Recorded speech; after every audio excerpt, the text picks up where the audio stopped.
It's axiomatic in Jewish thought that the Jewish people are the center of the world in every way.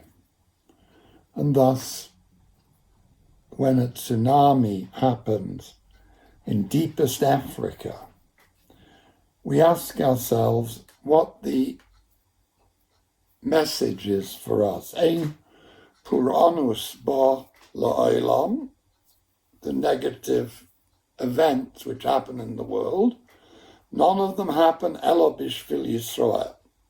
We have to take note. We have to understand what it is that's happened and what the ramifications are for us. How much more so when these events happen around the existence of our people itself?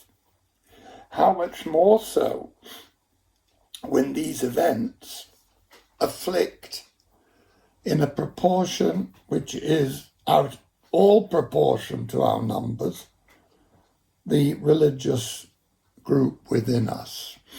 How much more so that we have to ask ourselves what exactly the events mean.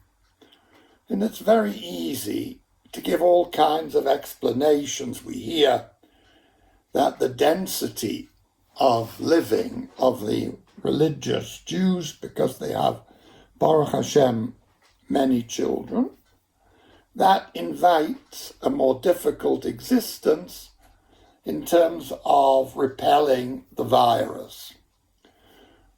What we do see is, there's a famous Gemara in Brachos about Rav Huna.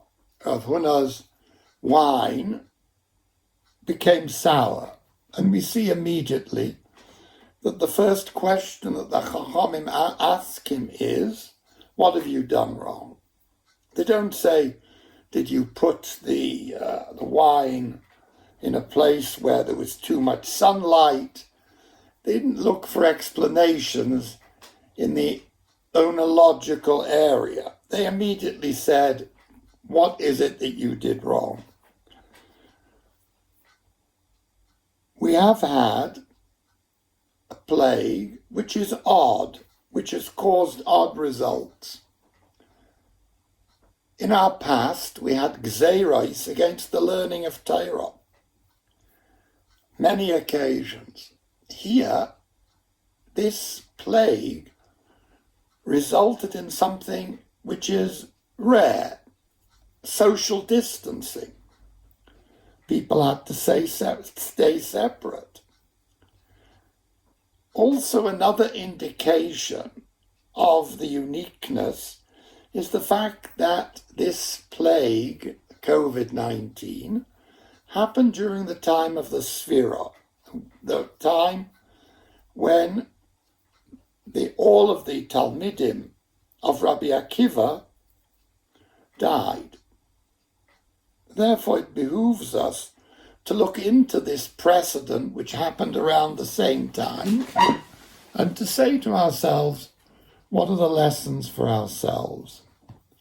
Chazal tell us that the reason that the Talmidim of Rabbi Akiva died was the fact that they were not behaving respectfully one to another. Shlo nohagu kavod zeh b'zeh. That there again, there was no suggestion that this result could have been achieved by any medical reason, sociological reason. Nobody looked anything except the religious area for an explanation of how these 24,000 Talmidim died.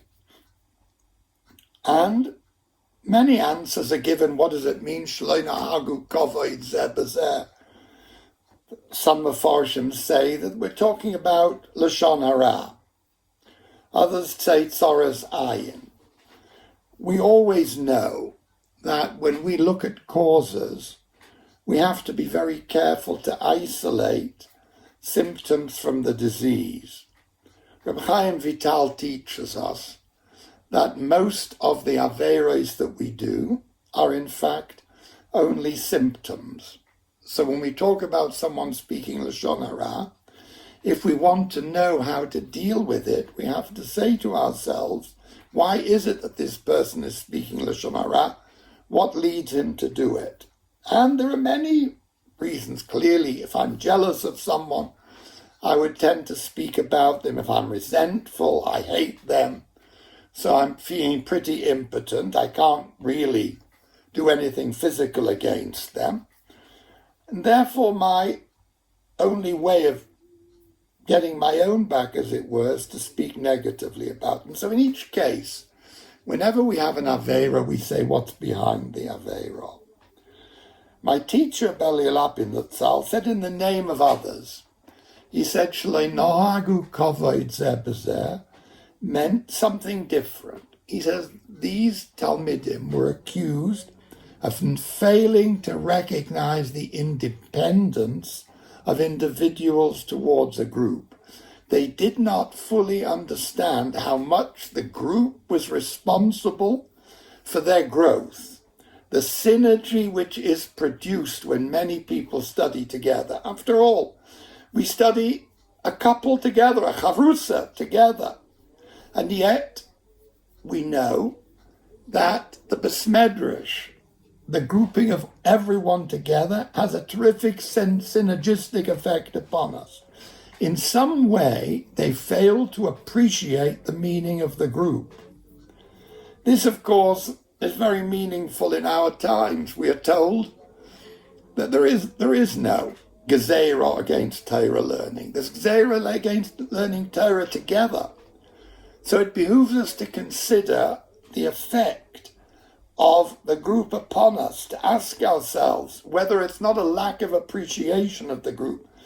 Because now we see, I look out my window, I see couples learning, two people learning, 6 feet apart on a balcony.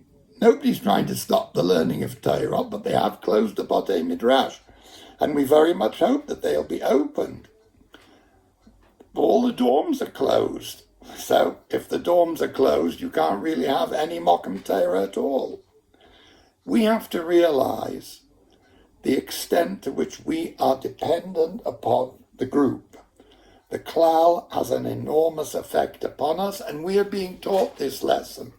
All of us are learning. In Neve alone, tens of lessons are going out every day to the various groups.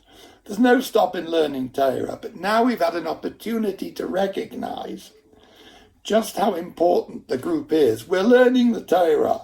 We're learning the Torah through Zoom, and yet it's not the same thing. It really is not the same thing. We're understanding that the group is vital to who we are. And thus, Shlei nohagu kavod zeh b'zeh has to be combated on our part by a recognition of the place that the group plays in our life, and how indebted we are to all the others who are studying Torah with us. To explain a tragedy like we have gone through is certainly something which is well above my pay scale, but nevertheless it behooves us to think about what brings us to this point. And since we now seem, at least in Eretz Yisrael, to be emerging from the worst of it, what it is we have to do to prevent it coming back. Everyone's talking about a second wave.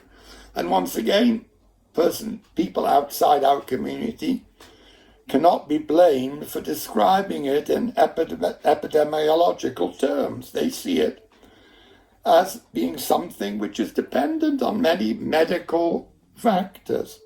We have to know that when we strengthen the group by appreciating the debt we have to them, by appreciating how important the group is in our lives, if we want to avoid a second wave. And after all, the first wave in Israel, 70% of those who were stricken seriously by COVID-19, 70% were from our group, were from the Haredi group, that group which attempts through its life to express Kavod Hashem in the world. May all of us learn to appreciate the extent to which the group is vital to our growth. May we understand that the group is created by the depths of the relationships between the individuals. May all of us learn to prize other individuals. And tomorrow, which is Lag BaOmer, which we know was a respite from this.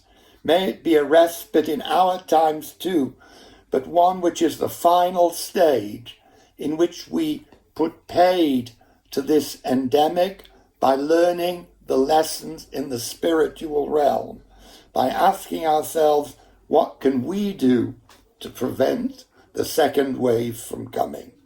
May all of you enjoy Lag BaOmer, enjoy its spiritual fruits. Kol Tov.